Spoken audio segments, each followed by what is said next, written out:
Сәлеметсіздер ме? Мен Айкенова Жанна Канатовна, Қарағанды облысының білім басқармасының Шахтинск қаласы білім бөлімінің Санжар Асфандияров атындағы жалпы білім беретін мектебінде физика пәнінен сабақ беремін. Бүгінгі біздің сабағымыздың тақырыбы электр өрісі, электр өрісінің кернеулігі.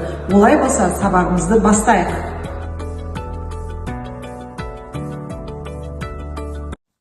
Сабағымыздың мақсаты электр өрісі ұғымының физикалық мағынасын түсіндіру және оның күштік сипаттамасын анықтау. Бір текті электростатикалық өрістегі зарядқа әсер етуші күшті есептеу. Бағалау критерийлеріне келетін болсақ, электр өрісінің физикалық мағынасын түсінеді, электр өрісінің күштік сипаттамасын анықтайды, электр өрісі кернеулігінің формуласын қолданып есептер шығарады.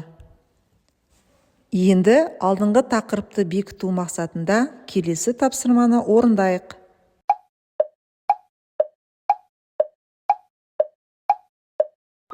Ал енді жауабымызды тексерейік. Өте тамаша, жарайсыңдар балалар. Балалар, өткен тақырыпты қайталап болсақ, енді жаңа сабағымызды бастайық. Бүгінгі сабақтың тақырыбы, сабақтың басында айтқандай, электр өрісі, электр өрісінің кернеулігі.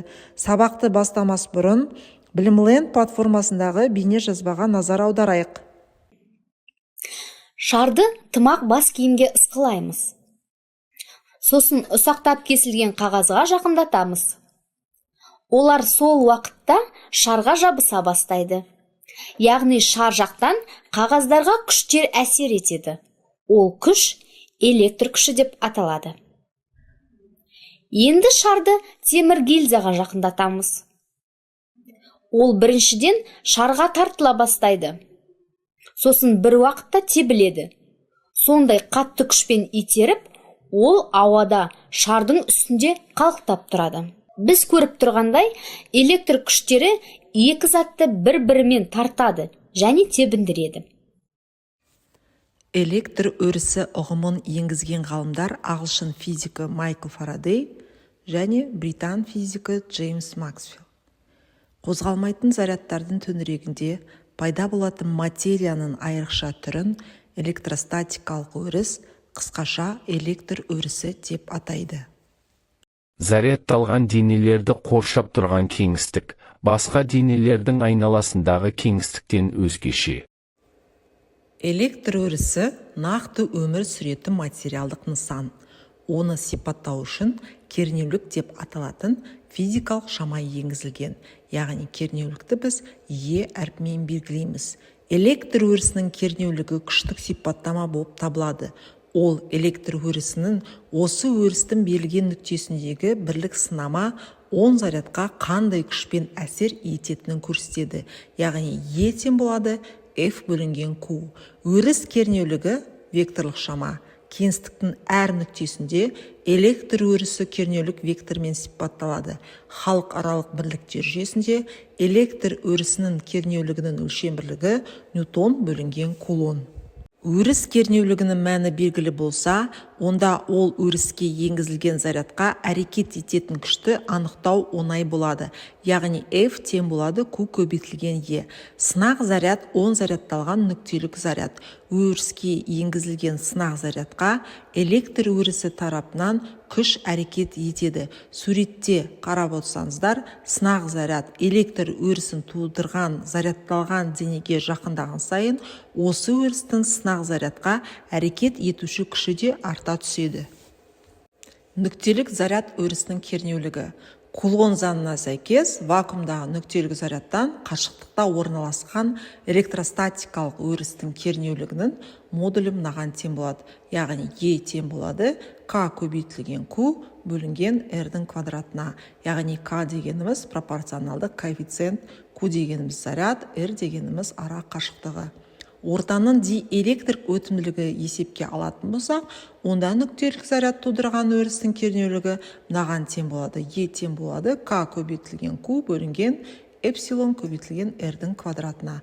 Эпсилон дегеніміз диэлектрик өтімділігі. Күш сызықтары әрбір нүктедегі жанамалары осы нүктелердің кернеулік векторларының бағытымен сәйкес келетін сызықтар. яғни суреттегідей Е векторының бағыты Q зарядының таңбасына тәуелді.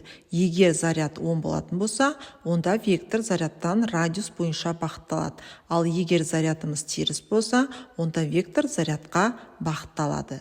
Яғни күш сызықтары 10 зарядтан басталып, теріс зарядта аяқталады, немесе шексіздікке кетеді.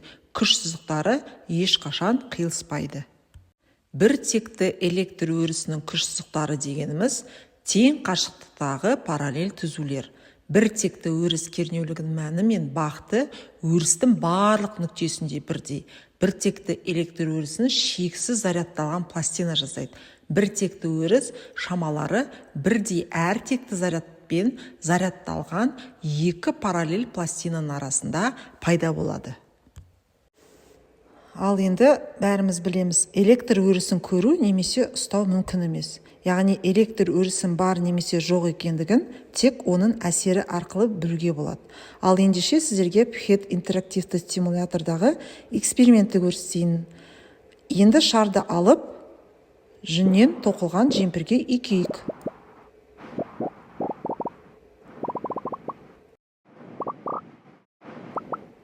Енді оны қабырғаға жақындатайық. Не байқаймыз? Яғни жабысып қалды, шарымыз. Яғни тартылып қалды. Не себептен тартылды деп ойлайсыздар? Яғни әр аттас екенін білеміз. Жемпірге үйкейтін болсақ, теріс зарядтар шарға жиналады екен. Ал қабырғаға жақындататын болсақ, теріс зарядтан 10 зарядқа тартылып тұр. Бірақ қабырғадағы теріс зарядтар тебіліп тұр. Келесі бейнемізде адам есікке қарай қолын бағыттайды. Енді аяғын жерге үйкейтін болса, теріс зарядтар денесіне жинай бастайды. Денесіне заряд жиналған соң, басқа затпен әрекеттескенде сол зарядтар беріледі. Жиналған заряд көп болу керек. Яғни басқа денемен әрекеттескенде ұшқын пайда болады. Осыдан аяғымыз жермен әрекеттеске бойымызға теріс заряд жинаймыз. Яғни біздің бойымызда электр тоғы заряды бар екен. Келесі тапсырмамызға көшейік. Яғни мәтін берілген функционалдық сауаттылыққа арналған есеп. Бұл мәтінде 2 тапсырма берілген.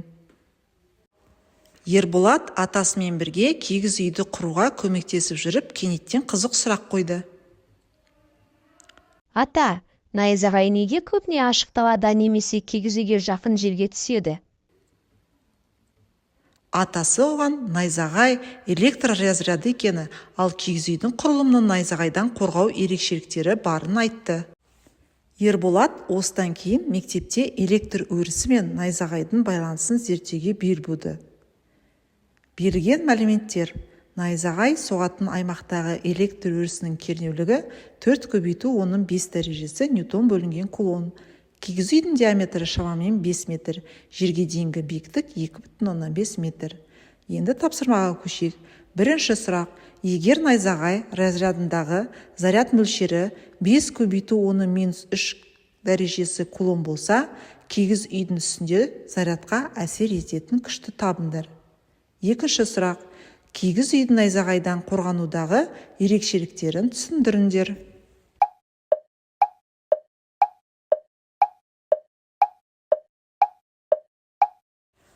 Ал енді жауабын көрейік. Найзағай зарядқа әсер ететін күші, яғни берілгенін жазайық. Q тең болады 5 көбейту оның -3 дәрежесі кулон. Кернеулігіміз 4 көбейту оның 5 дәрежесі ньютон бөлінген кулон.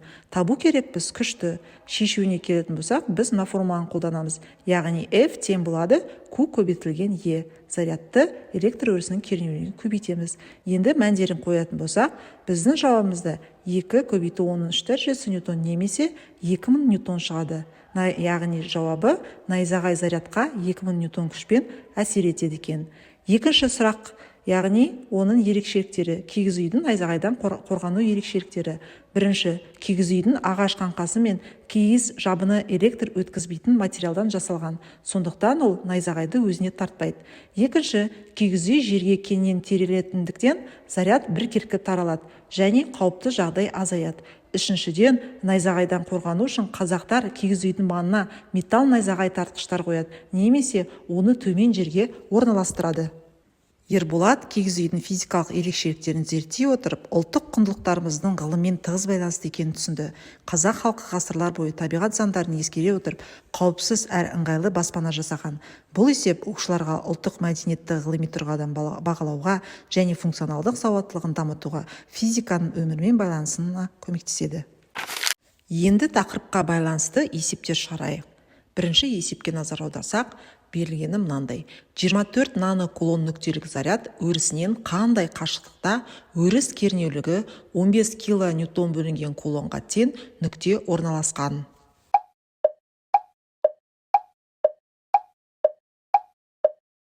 Уақыт аяқталды.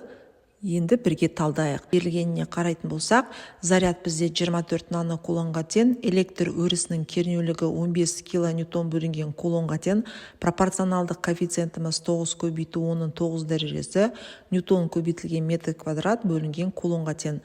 Халықаралық бірліктер жүйесіне келетін болсақ, бізде 24 нанокулонды айналдыратын болсақ, 24 көбейту 9 дәрежесіне кулонға тең. Ал электр өрісінің кернеулігі 15 көбейту 3 дәрежесі ньютон бөлінген кулонға тең. Шешуіне келетін болсақ, электр өрісінің кернеулігінің формуласы Е тең болады К көбейтілген Q бөлінген R-дің квадраты. Енді осы формуладан ара қашықтықты табатын болсақ түрлендіріп, онда біз квадратты түбірге аламыз, яғни түбір астында К көбейтілген Q бөлінген Е тең екен. Енді біз осы сандық мәндерін қойып шықсақ, яғни біздің жауабымыз 12 көбейту 2 дәрежесі метрге тең болады. Яғни жауабы 12 сантиметр екен. Енді келесі тапсырманы Wordwell платформасында орындап көрейік.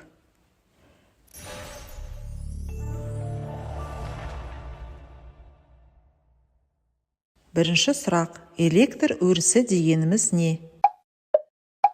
Жауабы: зарядтардың әсерінен кеңістікте пайда болатын күштік өріс.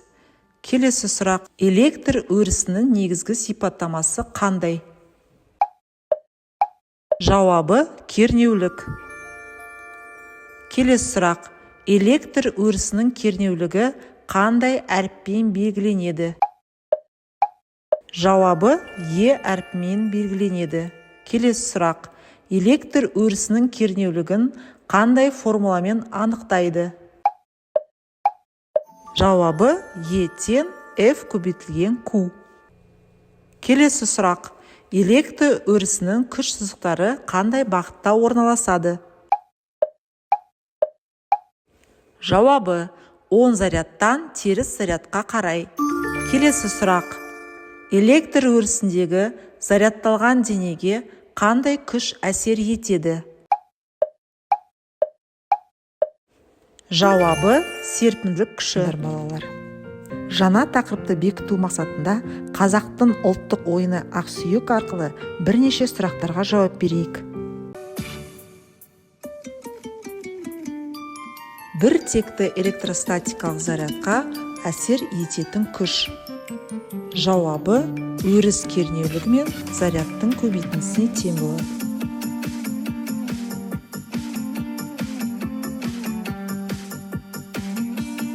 Келесі сұрақ: 10-7 дәрежесі кулон заряд тұрған нүктедегі электр өрісінің кернеулігі 5 ньютон бөлінген кулон зарядқа әсер ететін күш.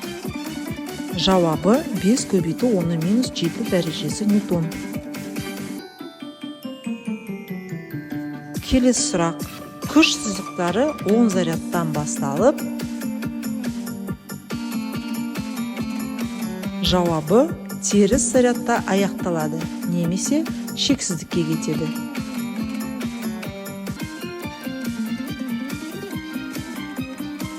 Соңғы сұрақ: қозғалмайтын зарядтардың төңірегінде пайда болатын материяның айрықша түрі. Жауабы: электростатикалық өріс немесе электр өрісі деп атаймыз. Енді балалар, бағалау кезеңіне келетін болсақ, сіздерге кигіз үй берілген.